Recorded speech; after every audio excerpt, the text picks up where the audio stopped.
퇴근길에 좋은 파트너 YTN 뉴스 FM 뉴스 정면 승부.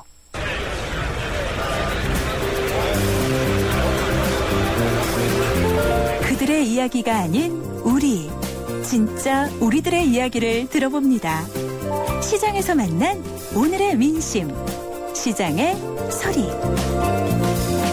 안녕하세요. 망원시장의 닭강정 사러 온 오세준입니다. 세계에 비춰지려고 하는 게 너무 많은 것 같아서 우리나라 입장으로서는 보면 우리나라가 너무 불안에 떨 수밖에 없어서 군대에 가 계신 장병님들이 좀 많이 힘들지 않을까라는 생각을 하게 됩니다. 이산가족 등 그런 걸로 문제로 보아 북한이 원하는 거는 쌀이나 그런 거 돈이 부족해서 그런 거일 수도 있는데 지금은 막 다 막혀 있으니까 다 막아놓고 중국도 러시아도 다 이제 거의 막 제 생각에는 미국 쪽으로 영향을 많이 받는다 생각해서 우리나라 대통령한테 이런 걸 보여주면서 우리는 지금 이런 게 필요하니까 많이 줬으면 좋겠다 이런 식으로 그렇게 설명할 수밖에 없는 것 같아요. 노무현 대통령 정권 때 너무 많이 쌀을 많이 줬잖아요. 왜 이렇게 많이 주는지 모르겠다고 생각을 한 적이 있거든요. 저희 국민들한테 더 오히려 폐가 끼친다고 생각하거든요. 그래서 저는 북한이 이런 걸 함으로써 그냥 저는 그냥 우리나라도 그냥 초절간하게 무관심하고 그냥 안 도와줬으면 좋겠다고 생각합니다. 네, 94.5 YTN 뉴스 FM 강전의 뉴스 정면 승부 함께하고 계십니다. 매일 3라운드에서는요, 진짜 민심이 들리는 곳, 시장에서 여러분들의 목소리를 듣고 있습니다. 오늘 시장의 소리는요, 망원시장에 닭 강정 사러 나오신 오세준 씨의 의견을 들어보았습니다. 북한의 미사일 발사가 우리 군을 힘들게 하고 있다고 생각을 하시고 또 북한의 이러한 도발을 정부에서 초지일관 무관심으로 대응해야 한다는 그런 의견을 주셨네요. 이 문제에 관한 전문가 의견을 잠시 후에 들어보도록 하겠습니다.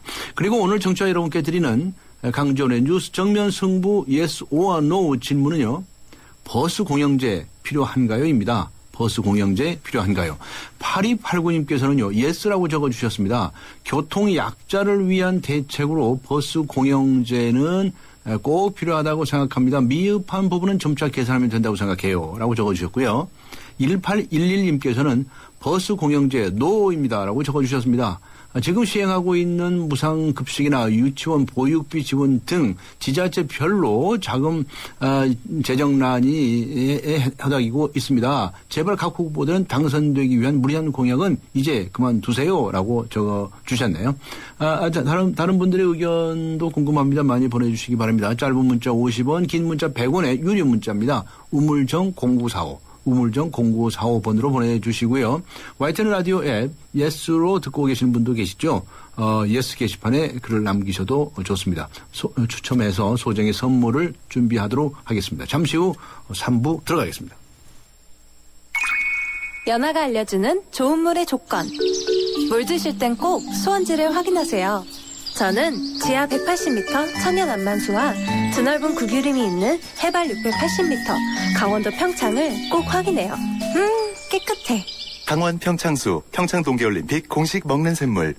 네, 피자헛입니다. 저기요, 고기 피자랑 새우 피자랑 뭐가 더 맛있어요? 둘 다 맛있습니다, 고객님. 그래도 뭐가 더 잘 나가요? 솔직하게. 둘 다 잘 나갑니다. 왜냐하면 더블박스. 박스는 하나, 피자는 두 가지. 25,000원. 1588-5588 피자헛 더블박스 주세요.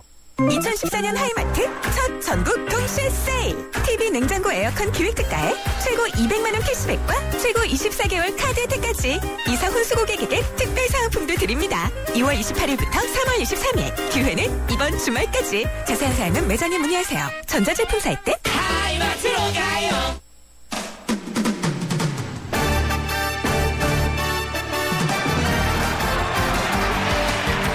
네, 즐거운 스포츠 뉴스 듣고 가죠. 일간 스포츠의 이은경 기자 연결합니다. 이은경 기자 안녕하세요. 네, 안녕하세요. 네, 우리 그 심석희 선수가 쇼트트랙 세계선수권 대회에서 종합 우승을 차지했죠. 네, 심석희 선수 오늘 그 새벽에요. 네. 캐나다 몬트리올에서 열린 쇼트트랙 세계선수권 대회 이 마지막 날 여자 1000m 그리고 3000m 슈퍼파이널에서 우승을 했습니다. 네. 심석희 선수가 지난 토요일에 열렸던 1500m 우승까지 더해서 여자부 종합 우승까지 차지를 했는데요. 심석희의 종합 우승이 이제 더 짜릿했던 거는 오늘 열린 두 경기에서 모두 역전 우승을 거뒀기 때문에. 네, 나중에 추월했어요. 그죠? 네. 이 심석희가 사실 이 소치 동계올림픽 여자 계주에서 마지막 반바퀴 남기고 중국 선수를 정말 뭐 짜릿하게 아웃 코스로 역전한 적이 있잖아요. 네. 오늘 열린 그 3000m 슈퍼파이널에서도요. 이 초반에는 계속 선두권에 한참 뒤쳐져 있다가 네. 두 바퀴 반 남기고 무려 3명을 아웃코스로 따라잡으면서 우승을 했습니다. 일부러 그렇게 하는 거예요, 그거? 와, 대단하던데요, 네. 그죠? 네. 이게 아웃코스로 돌면은 사실 다른 선수들보다 훨씬 더 길이가 길어지거든요. 그렇죠. 정말 빨라야지만 할 수 있는 건데 네. 대단하고 체력도 대단하다는 뜻이고요. 네, 네. 예, 또 1000m에서는 이제 박승희 선수가 앞서가고 심석희 선수가 살짝 뒤로 쳐져 있다가 마지막에 심석희 선수가 역전 우승을 했습니다. 네. 여자부 종합 순위에서 박승희 선수는 종합 2위를 차지를 했고요. 네. 이렇게 되면서 이제 여자부 1, 2위가 한국 선수들이 모두 휩쓸었습니다. 네, 종합 1, 2위. 예. 예. 한편 남자부에서는요. 러시아의 빅토르안 안현수 선수가 오늘 열린 1000m에서 우승을 하고 네. 이 3000m 슈퍼파이널 3위에 오르면서 남자부 종합 우승을 차지를 했습니다. 네. 한국 대표로 이제 안현수로 나섰던 2007년 세계선수권 대회 이후로 7년 만에 세계선수권 종합 우승을 차지를 했고요. 네. 빅토르안이 남자 선수로는 이 최초로 개인 통산 6회의 종합 우승 기록을 했습니다. 안현수 선수는 뭐 우리나라 선수니까 뭐 남녀 모두 다 그냥 우리나라 선수들이 다 종합 우승 한 거나 마찬가지네요. 네, 알겠습니다. 그렇게 볼 수도 있겠는데. 네. 그런데 이 빙상연맹 시끄럽지 않았습니까? 네. 그 전명규 부회장이라니가 이 전격적으로 사퇴했다는데 이게 어떤 의미입니까? 네, 빙상연맹이 오늘 발표를 했는데요. 이 전명규 부회장이 소치 동계올림픽의 성적 부진에 책임을 지고 스스로 사퇴를 했다 이렇게 발표를 했습니다. 네. 뭐 성적 부진이라는 거는 이제 남자 쇼트트랙이 노메달에 그친 부분을 얘기하는 건데요. 이 전명규 부회장이 소치 올림픽 때 한창 논란이 됐던 이 안현수 선수가 귀화한 이유가 뭐 쇼트트랙 파벌 때문이었다. 뭐 그리고 파벌의 중심이 바로 이 전명규 부회장이었다. 뭐 이런 것 때문에 굉장히 좀 논란이 됐던 일인데요. 시끄러웠었죠. 예, 대회 후반부에 사실 이제 안현수 선수가 직접 나는 파벌 때문에 귀화한 건 아니다 이렇게 밝혔음에도 불구하고 이 파문이 가라앉지 않았고요. 전명규 부회장 같은 경우는 1998년부터 쇼트트랙 대표팀을 직접 지도를 하면서 한국 쇼트트랙을 세계 정상에 올려놓은 지도자로 사실 유명합니다. 네. 하지만 쇼트트랙의 파벌 싸움 그리고 선수들의 승부 담합 짬짬이를 주도했다. 뭐 이런 지목을 받으면서 2010년에 한 차례 물러났는데요. 그리고 2012년에 다시 연맹에 복귀했지만 이번에 2년 만에 이제 또 물러나게 됐습니다. 네, 한편 빙상연맹이 각계 다양한 인사들을 모아서 빙상발전위원회를 만들어서 이 연맹 운영 혁신 그리고 평창 올림픽에 대한 제대로 된 준비를 할 것이다. 이런 여러 가지 개혁 방안을 오늘 같이 밝혔습니다. 네, 개혁을 할 건 해야죠. 네, 유현진 선수 소식도 알려주시죠. 마지막 등판했죠. 네, 시범 경기 마지막 등판을 했는데요. 이 LA 다저스 류현진 선수 오늘 콜로라도전에 선발 등판을 해서 5와 3분의 1이닝 동안 7피안타 2실점 뭐 무난한 투구를 했습니다. 삼진 3개를 잡았는데요. 오늘 사실 좀 재미있는 장면이 하나 나왔어요. 2회 초에 이 견제구를 던졌다가 이제 뒤로 빠지는 실수를 하면서 주자들이 이제 1, 2루에서 2, 3루로 진루를 했고 그 다음 타자가 이제 친 공을 다저스 우익스 푸이그가 홈 송구를 했는데요. 주심이 아웃 선언을 하면서 이제 이닝이 마무리가 됐다고 생각하고 류현진 선수도 더그아웃으로 들어갔는데 비디오 판독을 요청을 했습니다. 콜로라도 쪽에서. 그래서 그 결과 다시 아웃이 정정이 되고 득점이 인정되면서 류현진 선수가 더그아웃에 들어갔다가 다시 2사 3루로 되돌려서 마운드에 오르는 좀 낯선 상황까지 경험을 했는데 이게 뭐 그 메이저리그 본 시즌에도 나올 수 있는 상황이어서 오히려 시범 경기 때 좀 좋은 경험을 했다는 그런 평가도 할 수가 있겠고요. 류현진 선수가 23일에 호주 시드니에서 열리는 정규 시즌 개막 애리조나 두 번째 경기 선발 등판을 하는데 오늘 마지막 그 어떤 시험이라 그래야 될까요? 무난하게 잘 치렀다고 볼 수 있고요. 텍사스의 추신수 선수도 오늘 시카고 화이트삭스전에서 2루타 때리면서 3타수 1안타 1득점 기록을 했습니다. 네, 더욱더 잘해주기를 기대하겠습니다. 고맙습니다. 네, 감사합니다. 네, 지금까지 일간 스포츠의 이은경 기자와 함께했습니다. 지금 시각은 7시 17분을 향해 가고 있고요. 이 시각 교통 상황 알아보겠습니다. 김미란 캐스터입니다. 네, 뉴스 정면 승부 교통정보입니다. 월요일 퇴근길 담비 같은 봄비가 조금씩 내리고 있습니다. 주요 도심의 교통량이 많은데요. 빗길에 사고 나지 않도록 안전하게 이동하시기 바랍니다. 우선 종로 신설동 방면 종로 5가에서 신설동역까지 밀리고 있습니다. 반대 세종로 방면 신설동역에서 동미암역까지 정체입니다. 녹사평 반포대로 예술의 전당 쪽으로 3호 터널부터 경리단 반포대교 남단까지 밀리고 있고 다시 서울 성모병원 사거리까지도 정체입니다. 반대 시청 방면 예술의 전당에서 반포대교 남단을 지났는데도 역시 속도가 많이 떨어져 있습니다. 강남대로는 한남대교 쪽으로 염곡 사거리에서 양재역 다시 강남역을 지나 신사역까지 밀리고 있고 반대 신사역에서 논현역 쪽으로도 속도가 내려가 있습니다. 이 밖에 동부간선도로는 성수 분기점 가는 길인데요. 창동교에서 녹천교과 2차로에는 고장 차량이 세워져 있습니다. 이 때문에 수락 지하철부터 밀리고 있으니까 참고하셔야겠습니다. 뉴스 정면 승부 교통정보였습니다.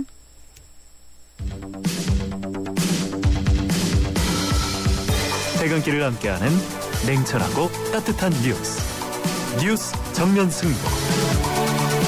뉴스 정면 승부는 여러분의 참여를 기다립니다. 50원의 유료 문자 샵 0945와 YTN 라디오 스마트폰 어플리케이션 예스를 통해 여러분의 의견을 보내주세요. 뉴스 정면 승부는 여러분의 의견에 항상 귀 기울이고 있습니다.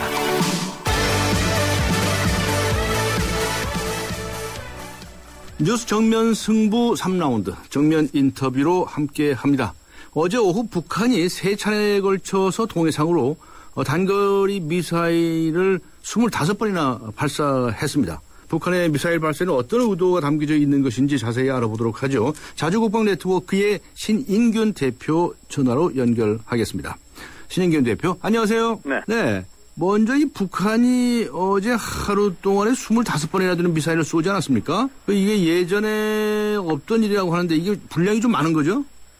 네, 25발은 미국도 이 정도 미사일을 하루에 쏘진 않습니다. 네. 미국 국방 예산이 거의 1000조에 가깝다. 한참 전쟁을 할 때는. 그렇게 하던 나라도 이렇게 하지 않는데 북한처럼 아주 경제력이 취약한 나라가 미사일을 하루에 25발을 쏜다. 이것은 아주 예외적인 일이다라고 할 수 있고 우리나라도 제가 알기로는 우리나라도 아직 하루에 25발의 미사일을 쏜 적은 없습니다. 네, 돈이 많이 들어가지 않습니까? 그렇습니다. 참. 무슨 돈 가지고 한대요, 그 사람들?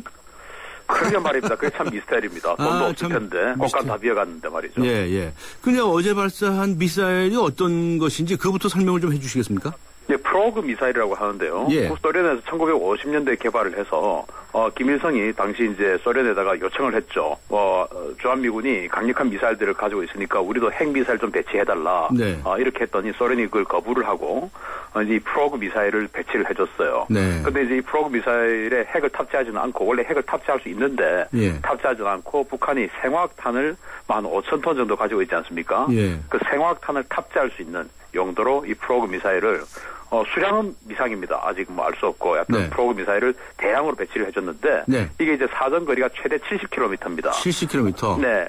그리고 이제 70km이기 때문에 휴전선 조금 후방에서 쏘면은 서울 남쪽까지는 다 날아갈 수 있는 그런 정도의 사정거리가 되고 그리고 이제 이 파괴력이 좀 셉니다. 탄도 중량이 무려 550kg이나 되어서 지난번에 300mm 방사포 발사했다고 하지 않습니까? 그게 탄도 중량이 한 150kg 정도로 추정이 되거든요. 그거보다 한 3배에서 4배 정도 위력. 그리고 우리 육군 포병이 자랑하는 K9 자주포 제일 좋은 거라고 그러죠. 그 K9 자주포의 한 80배 정도 위력. 그렇기 때문에 그 80배 정도 되는 위력의 미사일을 25발을 무려 25발을 쏘았기 때문에 그것이 전부 다 만약에 서울로 쏟아진다. 이건 어마어마한 재앙이 될 수 있는 것이죠. 그러니까 이렇게 어마어마한 미사일을 발사할 수 있다. 가지고 있다. 그런 이제 우리들한테 이제 과시를 하는 거겠죠. 전 세계 각국에. 우리와 미국에게 이제 보라고 하는 것이죠. 그렇죠. 저번에 발사한 것들 그것들하고 이번 거하고 플로그 미사일하고 비교를 해보면 앞에 말씀하신 것처럼 좀 종류가 다른 거네요. 다릅니다.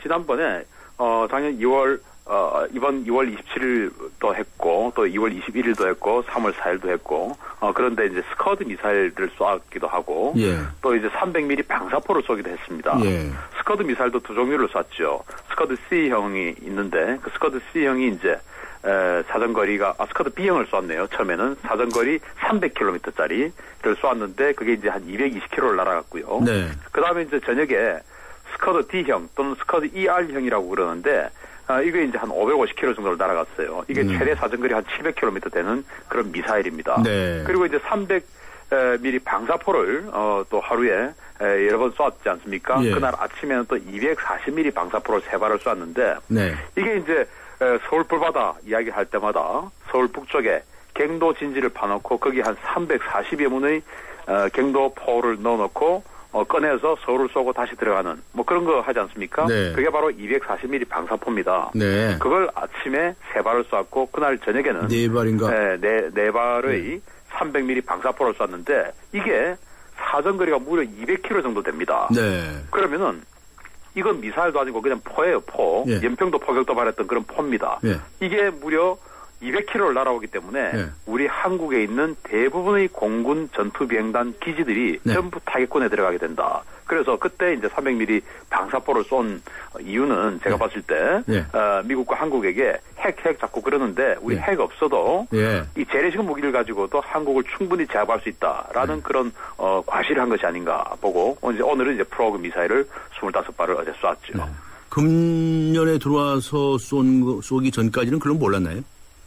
이 프로그 미사일에 대해서 뭐 우리가 다 정보당국이 다 꿰뚫고 있었고. 알고 있었죠. 네. 예, 240mm 방사포에 대해서도 다 알고 있었고, 스커드 미사일도 다 알고 있는 거죠. 그런데 네. 300mm 방사포가, 지금 개발 중인 것으로 지금 추측이 되고 있는데, 네. 이거는 사실, 굉장한 기술입니다. 사실 방사포를 200km나 날려보낸다는 건 이건 어마어마한, 사건인데요. 예. 이를테면 우리나라도 지금 천무라고 하는 차기 다련장 로켓을 지금 개발 중에 있습니다. 예. 이거의 목표 사정거리가 80km입니다. 예. 80km를 가지고도 우리가 뭐 굉장한 무기를 만든다고 지금 열심히 하고 있는데 북한은 무려 200km짜리 다련장 로켓을 만드니까 이게 도대체 어디서 뭐 외계인을 잡아왔는지 정말 참 대단합니다. 이 기술도 어디서 났나요, 이거? 주로 이제 과거 소련 기술들을 카피를 다 했고요. 네. 이를테면 스커드 미사일 같은 경우는 과거 이집트의 사다트 대통령이 네. 스커드 미사일 한 발을 김일성에게 선물을 했어요. 아하. 그걸 가지고 역설계를 해가지고 이제 분해를 해가지고 완전히 네. 이제 뺏겼죠. 네. 그런 게 북한의 미사일 기술이 모체가 되었고 이번에 300mm 방사포 같은 경우는 도대체 이게 전 세계 어디에 있는가를 제가 조사를 해보니까 중국에 WS-1이라고 하는 300mm 방사포가 사정거리가 180km짜리가 있습니다. 어허. 아마 그 기술이 북한으로 이렇게 은연중에 뭐 중국이 일부러 넘겨줬을 리는 없고요. 네. 뭐 이렇게 파악되지 않았나 그렇게 판단이 됩니다. 중국 기술이 유입이 됐을 가능성도 있다는 말씀이시네요. 배제할 수 없죠. 그 사용되는 부품도 여러 가지일 텐데 이건 다 어디서 공급받는답니까? 일단 그 300mm 방사포 같은 경우는 재래식 무기이기 때문에 부품 수급에 대해서는 문제가 없습니다. 다만 스커드 미사일 같은 또는 은하 3호 같은 그런 탄도탄에 대해서는 유엔 안보리 제재 결의안에 북한의 탄도미사일의 부품이 될 수 있는 것은 들어갈 수가 없게끔 되어 있지 않습니까? 네. 그런데 이제 지금 강 변호사님 질문하신 내용이 아마 지난주에 우리 은하 3호를 북한의 은하 3호를 분석해보니 거기에 우리 한국산 반도체가 많이 들어있더라. 네. 그것 때문에 지금 말씀을 하시는 것 같은데. 뭐 유출 가능성 그런 얘기. 그렇습니다. 북한이 사실은 이제 그런 이런 전략 무기를 만드는 데 있어서 모든 수출이 통로가 통제가 되다 보니까 나름대로는 처절하게 무기를 개발을 합니다. 어떻게 하냐면은 이를테면 북한에도 컴퓨터는 다 있잖아요. 네. 컴퓨터 수입은 할 수 있거든요. 근데 거기 열어보면은 한국산 반도체가 들어있죠, 당연히. 메모리 반도체는 우리 한국산이 세계 최고니까요. 네. 어느 컴퓨터를 분해하는 한국산이 들어있겠죠. 네. 그것을 가지고 쓰는 겁니다. 그런데 밀리터리 스펙이라고 해서 이 군사 장비에는 아주 가혹한 환경에서도 견딜 수 있는 그런 스펙을 요구를 합니다.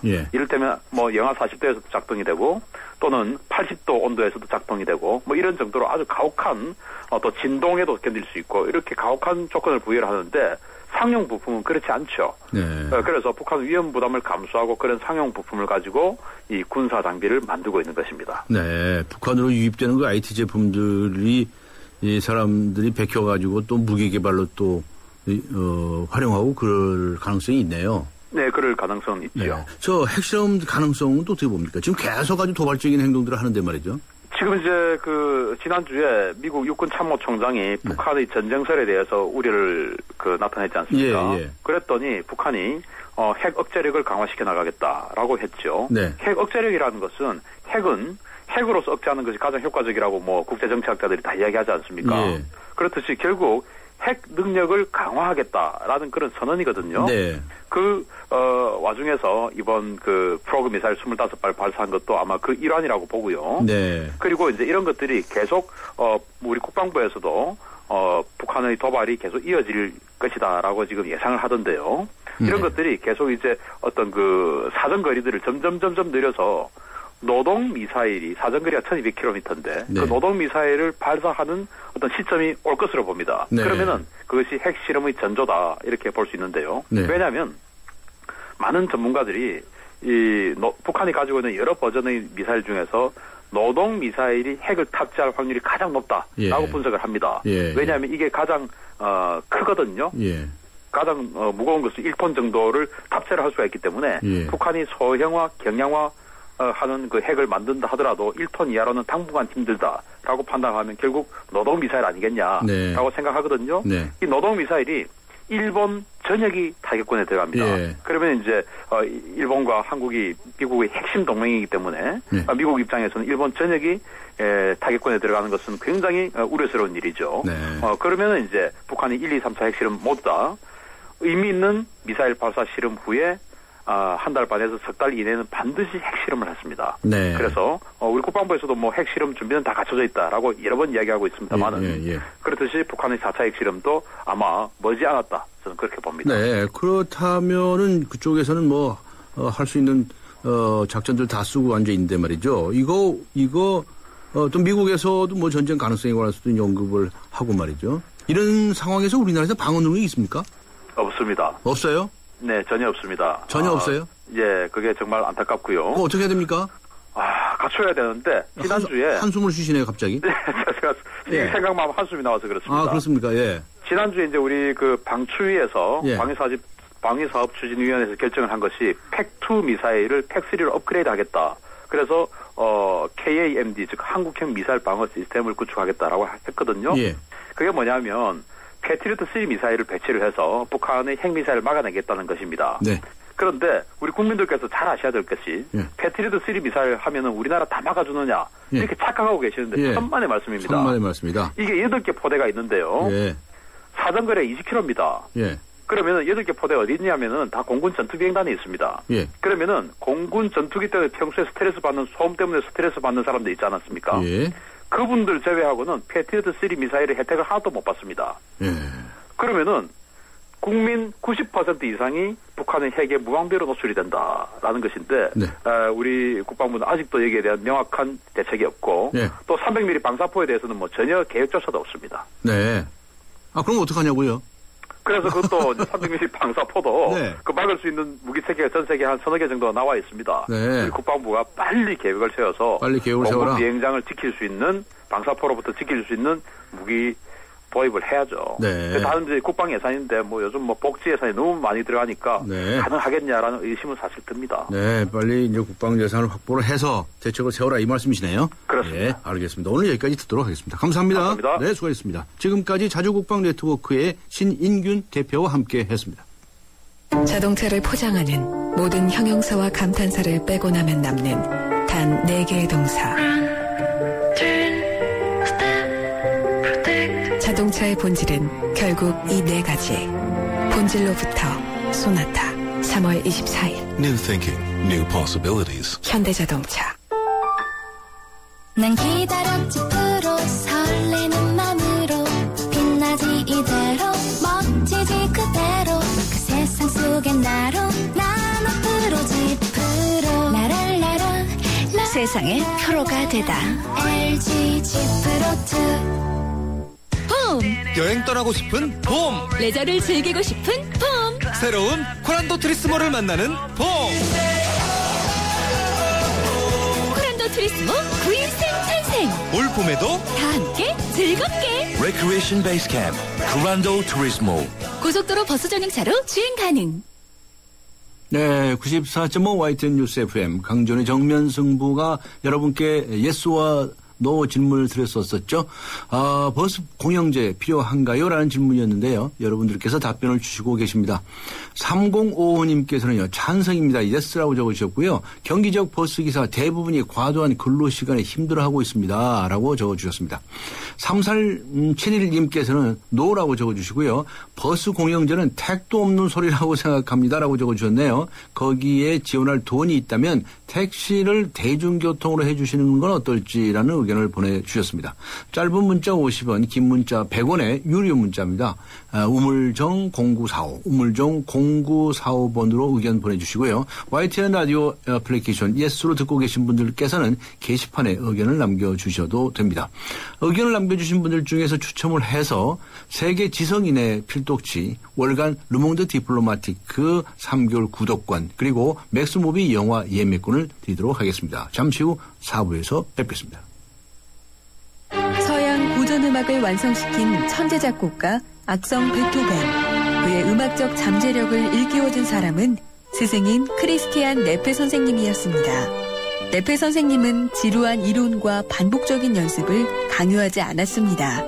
이탈리아와 프랑스, 독일의 유명한 오페라를 감상할 기회를 마련했고 어린 베토벤이 음악에 대해 더 깊이 느끼고 생각할 수 있도록 이끌었습니다. 가르치는 것이 아니라 깨우치는 교육, 아이들의 잠재력을 활짝 꽃피우는 우리 교육의 희망입니다. 이 캠페인은 I am the key, 눈높이 대교와 함께합니다. 엄마, 간병인이 없어도 환자를 돌봐주는 병원이 있다고요? 환자 안심병원은 전문 간호사가 간병 서비스를 24시간 전담하여 환자에겐 빠른 쾌유를, 환자 가족들에겐 간병에 대한 부담을 덜어드리고 있습니다. 환자 안심병원 이용 정보는 02-2276-7000번 또는 검색창에 환자 안심병원을 검색하세요. 먹고 사는 걱정 덜어주는 민생 안심 정보 모르면 안 돼요. 천만 시민 생활의 힘 캠페인은 서울특별시가 함께합니다. 살아있는 뉴스 깨어있는 방송 한국의 뉴스 채널 YTN 뉴스 FM. 네, 94.5 YTN 뉴스 FM 강지원의 뉴스 정면 승부 예스 오와노의 질문은 버스 공영제 필요한가요? 이죠. 3082님께서는 이런 의견을 주셨습니다. 예스를 적으신 다음에 버스 공영제를 시행하고 있는 곳을 참고해서 효율적 운영으로 비용 절감과 버스비 인하로 연결되면 좋겠네요. 라고 적어주셨고요. 2451님께서는 노라고 적어주셨습니다. 무턱대고 시행 먼저 했다가는 득보다 실이 더 많을 것 같은데요. 실시한다고 해도 결국 국민들의 세금으로 공영제가 운영될 것 같은 예감이 듭니다. 라고 적어주셨습니다. 짧은 문자 50원, 긴 문자 100원의 유료 문자입니다. 우물정 0945, 우물정 0945로 의견 보내주시기 바랍니다. 네, 경제 뉴스 듣도록 하겠습니다.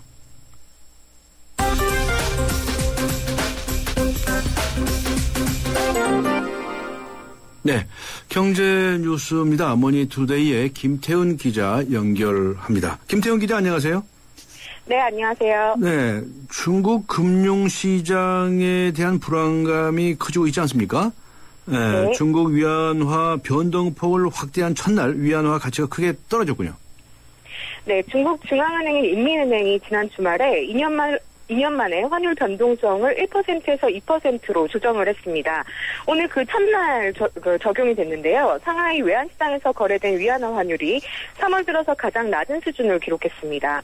중국은 변동환율 제도를 도입하기 시작한 1994년 하루 변동폭을 0.3%로 제한했다가 2007년에 0.5%로 2012년에 1%로 확대했고 이번에 2%까지 올렸습니다. 네. 하지만 최근 중국 금융시장의 리스크와 또 경제지표 부진으로 위안화 가치가 하락하는 방향으로 움직이고 있는데요.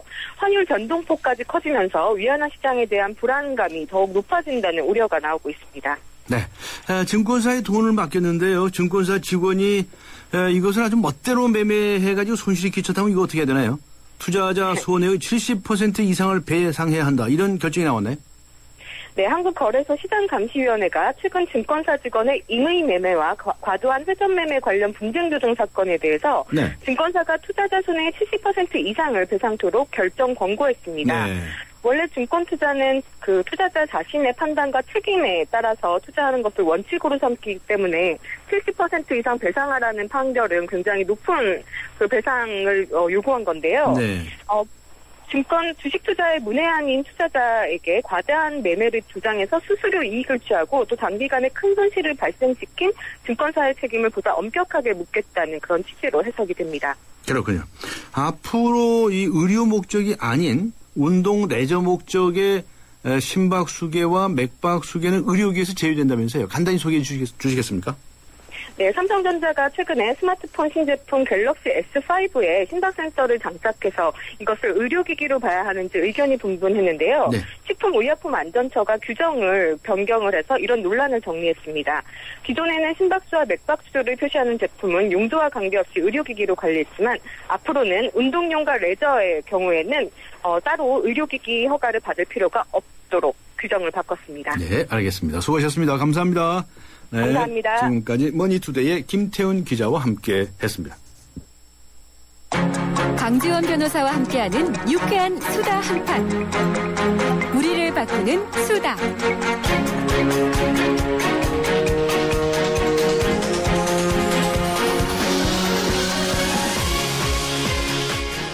네, 우리를 바꾸는 수다. 우리를 바꾸는 수다. 수다가 세상을 바꿀 수 있습니다. 오늘은 교육 수다입니다. 교육에 관해서 수다를 떨어보는 시간인데요. 교육평론가 이범 씨 나오셨습니다. 안녕하세요. 예, 안녕하십니까. 네, 예. 오늘 저 문과, 이과 얘기 좀 해보십시다. 아, 예. 네, 문과가 뭐고 이과가 뭡니까? 이거 도대체 이렇게 문과, 이과 나누는 나라가 세계적으로 거의 없다면서요?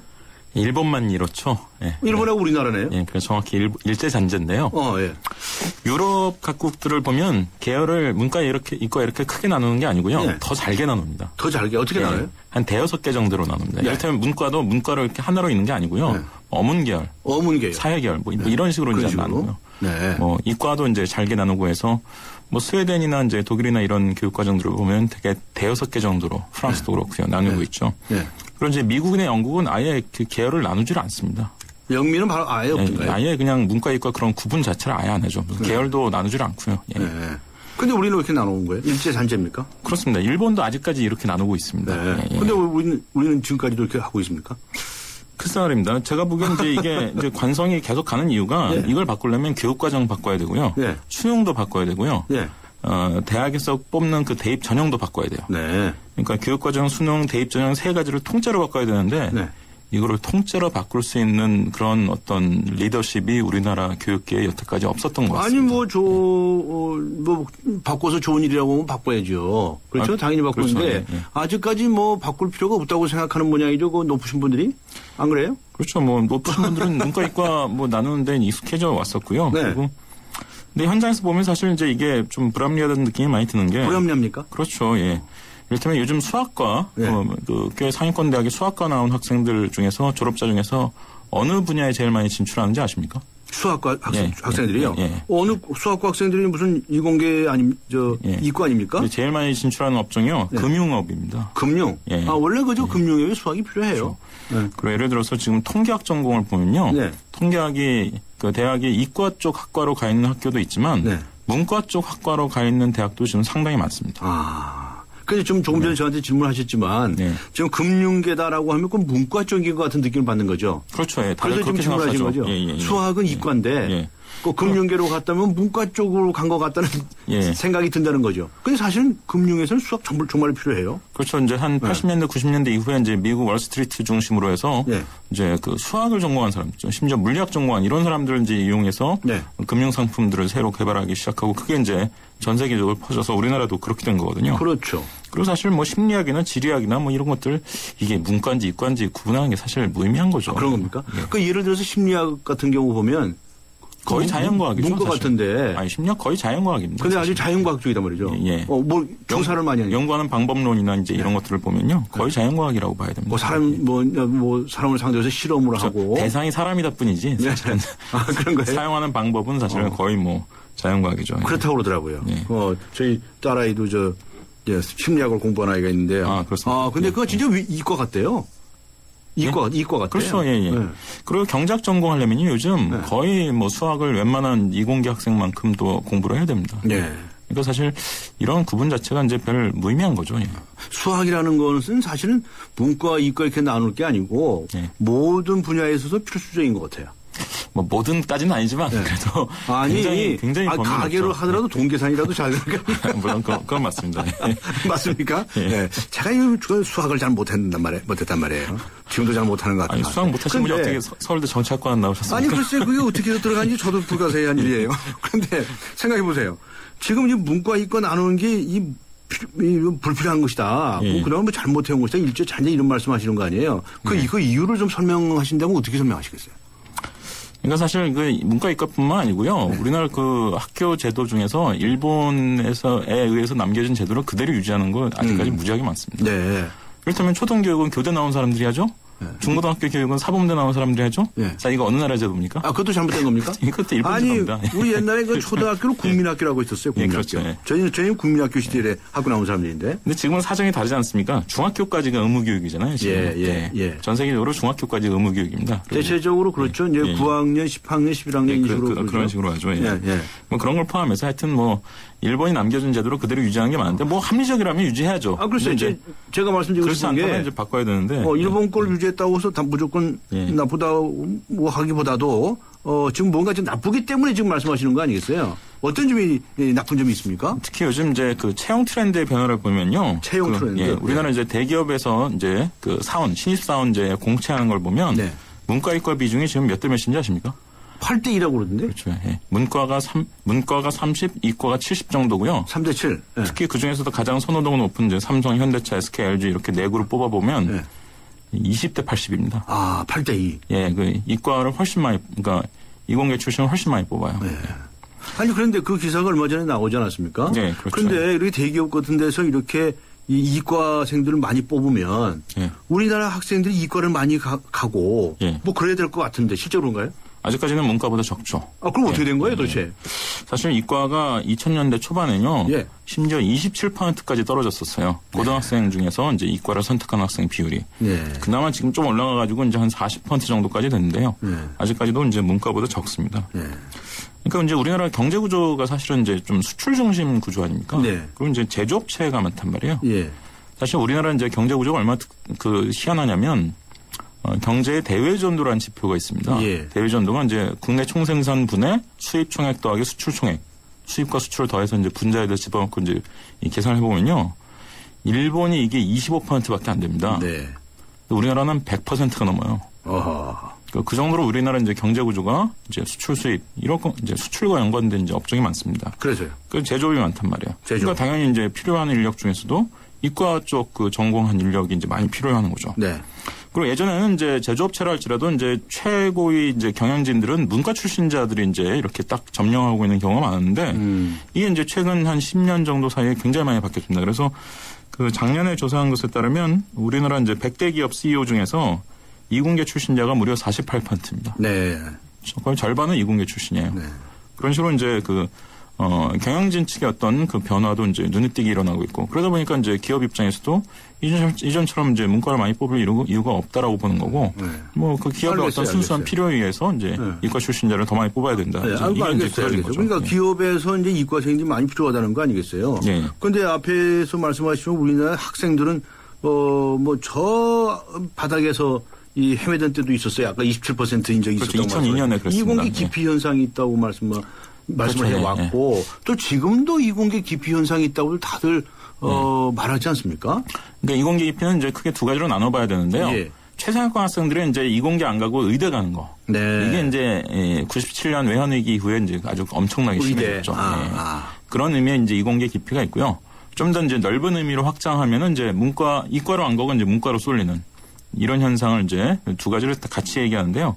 하여튼 최상위권 학생들이 이공계 기피하고 의대로 빠지는 거는 지금도 여전합니다. 한 15년째 계속 이러고 있고요. 가라고 하고. 그런데 어쨌든 의사야 뭐 숫자가 한정돼 있으니까요. 하여튼 이과보다 문과를 선호하는 이 현상은 이제 아직도 지속되고 있는데 최근에 이제 고등학교를 보면 조금 트렌드가 바뀌는 게 서울 지역 이제 주요 자사고 뭐 이런 학교들 이제 학생들 보면 드디어 이제 문과반보다 이과반이 많아지는 네. 이런 학교들이 이제 늘고 있습니다. 그 바람직한 현상 아닙니까? 그렇죠. 문과 이과를 구분해 놓는다면 일단 어쨌든 이제 사회에서 요구하는 거를 뭐 좀 많이 그쪽으로 진출하게 이제 유도를 해야 되는데 네. 여태까지 이런 이제 미스매치라고 그러죠. 안 맞는 게 이제 굉장히 많았다. 혹시 말이죠. 지금 대한민국 장관들 중에 네. 이과 출신이 몇이나 되는지 아직 조사 못 해보셨죠? 제가 그 통계는 지금 안 내봤는데요. 네. 뭐 그 별로 없죠. 별로 없을 거예요. 그렇죠. 네? 네. 근데 이제 중국은 말이죠. 한때 거의 대부분 이과 출신이었대요. 그렇죠. 중국은 이제 청와대 뭐 출신, 네, 칭화대라고 하죠. 칭화대가 이제 그 말하자면 이공계 중심대 아닙니까? 북경대하고 쌍벽을 이루면서 사실 이제 중국의 지도자도 굉장히 많이 배출했죠. 저도 이 문과 출신인데 이 문과 출신들은 주로 입만 살아가지고 말이죠. 네? 또 이거 싸움박들도 또 이렇게 잘해요. 근데 저는 문과 전공도 진짜 진정으로 열심히 제대로 하면은 굉장히 사회적으로 기여한 게 많다고 보거든요. 저는 고등학교 3학년 때 사실 이과였는데요. 그러니까 갑자기 막판에 문과로 옮겨가지고 이렇게 소동을 폈는데 그런데 어쨌든 간에 지금 말씀하시고자 하는 것은 문과나 이과를 구별을 언제까지 할 거냐 이런 얘기 아니겠습니까? 교육부도 지금 이제 바꾼다라고 계획은 발표하고 있습니다. 2017학년도 고1부터 바꾼다. 이게 이제 지금 중1입니다. 2017년 올해 중1이 고1 되는 해부터 문이과 이제 통합형 교육과정으로 바꾼다. 이제 이런 식으로 이제 지금 발표를 하고 있는데요. 저는 찬성인데. 저는 우려하는 부분이 하나 있습니다. 왜냐하면 우선 찬성하십니까? 반대하십니까? 좀 말씀하시고. 찬성하는데요. 찬성하시는데. 문제는 아까도 말씀드렸잖아요. 고등학교 교육과정하고 수능하고 대학의 이 전형, 대입 전형 세 가지를 동시에 바꿔야 되는데 사실상 교육부가 좌지우지할 수 있는 것은 고등학교 교육과정하고 수능까지밖에 없습니다. 만약 대학에서 이전과 똑같은 방식으로 뽑으면요. 이게 사실 그 이전 고등학교나 수능 단계에서 이제 문이과 이렇게 통합을 해놔도 아무 소용이 없습니다. 중고등학교로 바뀌는데 대학이 안 바꿀 수 있습니까? 아니, 안 바꿀 수도 있습니다. 아니, 왜냐면 중고등학교에서 어떻게 배웠다는 걸 아니까 그 중에서 선발하려고 그럴 거 아니겠어요? 아니, 하지만 예를 들어서. 그런 대학교 있으면 문 닫으라고 그래야죠.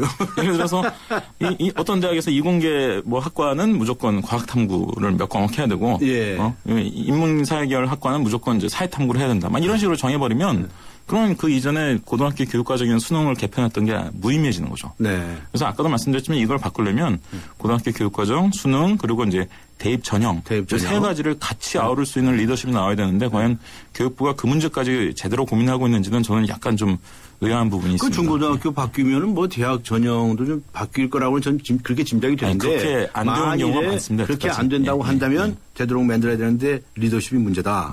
자, 그러면 우리가 이제 사회적으로 볼 때 문과 이과를 이제 폐지해야 한다. 이런 이제 말씀을 하셨는데 그런데 이 도대체 사회적으로 문과 이과가 폐지된다고 한다면 과연 우리 학생들은 어떻게 할 것인가 문제가 있지 않습니까? 이때 정말 우리 학생들은 무슨 기준으로 무슨 과목을 선택해서 공부를 할 것인가. 이게 가장 중요한 거 아니겠습니까? 그렇죠. 여태까지 문이과 나누는 가장 중요한 학생들의 기준은 사실 이제 자기가 하고 싶은 게 있으면 물론 이제 그거 가지고 선택했는데요. 그거 없으면 사실 수학을 좀 잘한다 싶으면 이과 가고 수학을 영 하기 싫으면 문과 가고 사실 이런 경우가 많았거든요. 근데 이제 문이과 통합형으로 이제 교육과정이 진짜 바뀌게 되면 사실 자기 적성을 이전보다 더 잘 알아야 됩니다. 자기 적성, 진로. 사실 인생에 있어서 제일 중요한 게 뭔가 생각해 보면요. 저는 이제 대학을 어디 가느냐보다는 결혼을 어떤 사람이랑 하느냐 이거 하고 결혼이요? 갑자기 또 결혼 얘기가 나오십니까? 인생의 제일 중요한 관문은 저는 결혼하고 진로 선택인 것 같거든요. 근데 사실 우리나라 여태까지 결혼의 100분의 1도 신경 안 쓰는 것 같아요. 진로 선택에 대해서. 사실 이 관행은 문이과 통합형으로 바뀌게 되면 진짜 근본적으로 바뀌어야 된다. 사실은 이 문과 이과 문제를 떠나서 교육의 기본 목표가 타고난 적성을 찾아주는 데 있다. 저는 그렇게 생각합니다. 그래서 제가 이제 타고난 적성 찾기 국민운동본부를 만들어가지고 그런 거 하셨죠. 활동도 하고 있는데 타고난 적성을 찾아주는 게 교육 아닙니까? 그렇죠. 무슨 대학교 무슨 대학 간판 찾게 해주는 게 그게 무슨 대학 교육의 목표입니까? 아니지 않습니까? 그렇죠. 근데 타고난 적성을 찾는 게 어렵다는 거예요. 그렇죠. 그러니까 그걸 탐색할 수 있는 기회를 충분히 줘야 되는데. 적성 검사요. 그거 100번 해봐도요. 대충만 나와요. 그렇죠. 전혀 무의미한 건 아니죠. 그러니까 검사만 한다고 나오는 게 아니라 실제로 사실 우리나라는 이제 앞으로 이제 자유학기제 중학교에 도입한다고 하고 이제 그런 변화 이제 앞으로 일어날 건데요. 적극적으로 탐색할 수 있는 기회를 줘야죠. 그리고 부모들 마인드도 사실 바뀌어야 됩니다. 국민교육 현장이라는 거 옛날에 있었죠. 그거 별로 안 좋아하시죠? 근데 그 문구를 보면 좀. 그 문구 진짜 좋은 문구가 있어요. 예. 저마다 타고난 소질을 개발. 그렇죠. 왜 이구동성으로 우리 이범 씨하고 저하고 한 입에서 동시에 두 입에서 동시에 나왔는데 이 정말 저마다 타고난 소질을 개발해 주는 것이 교육의 기본 목표 아닐까요? 그렇죠. 네. 근데 우리는 정말 그걸 포기하고 있지 않습니까? 이거 어떻게 됩니까? 이거 정말 제대로 하면 저는 이렇게 생각합니다. 저는 우리 사랑하는 이 청소년들이 자신의 타고난 소질이 뭔지를 알아서 그것을 하면 정말 행복하다. 방스러워서 해도 행복하고, 마음에 안 들어도 또 다시 도전할 생각이 나고 그럴 거라고 생각하거든요. 그렇죠. 저도 이제 강연할 기회가 있으면 늘 하는 얘기가 자기가 좋아하는 거, 잘하는 거, 하고 싶은 거 이 중에서 찾아야 된다 결국. 그러니까 그게 없으면 그걸 더 적극적으로 찾고. 그게 나름대로 좋아하는 거, 잘하는 거, 하고 싶은 게 이게 이제 걸리는 게 있어요. 그와 관련해서 전문성을 일찌감치 쌓을 수 있는 어떤 계기가 생긴단 말이에요. 오늘 이제 이과, 문과 이야기가 우리 적성 찾기 이야기로 갔는데 너무 좋은 말씀이라고 생각이 되고요. 이 적성 찾기가 이 사람들이 굉장히 어려운 거로 생각하는 것 같아요. 왜냐면 그렇죠. 박지성 선수, 그 축구가 적성이다. 또 요새 이상환 선수. 김연아 선수. 이 아주 적성이란 건 특별한 거로 생각하시는 분들이 있거든요. 근데 그렇죠. 저의 경험에 의하면 그게 아니에요. 제가 이제 청소년들 상담하다 보면 뭐냐면 축구를 아주 잘하면 축구 선수가 되면 좋습니다. 그런데요. 축구는 한 절반 정도 해요. 그런데 말을 잘해요. 입이 살았어요. 이런 적성을 가진 사람은 뭘 하면 좋으냐. 축구 해설가 하면 돼요.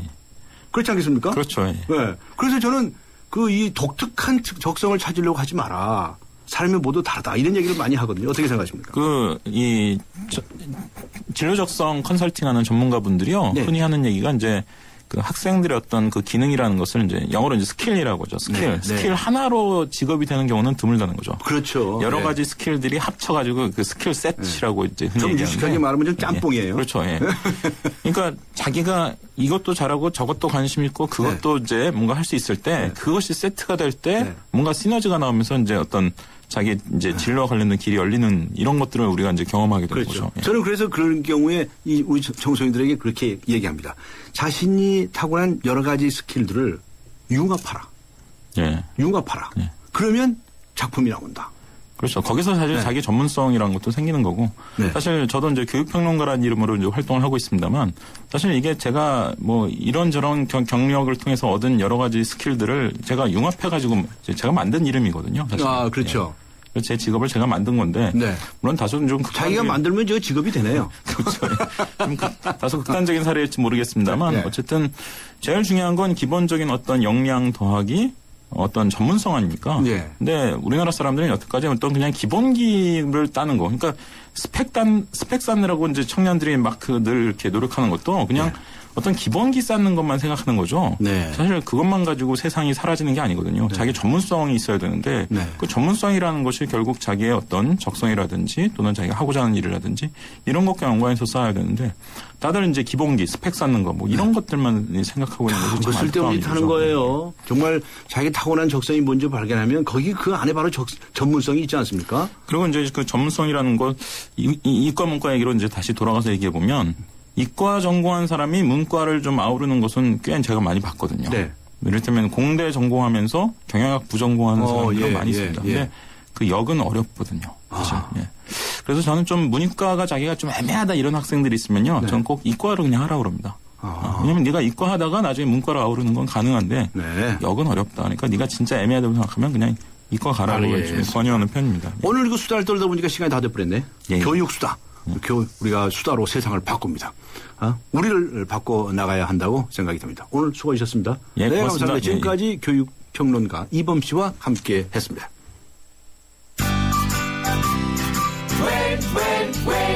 웰메이드 가지요.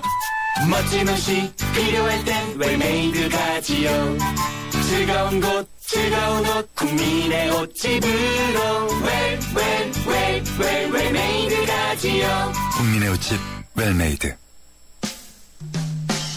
네, 오늘 예스와 노 질문은 버스 공영제에 필요한가요인데요. 정확한 여론조사는 아닙니다. 제작진이 자체적으로 집계한 결과로 보면 예스와 노의 비율이 3대7로 나타났네요.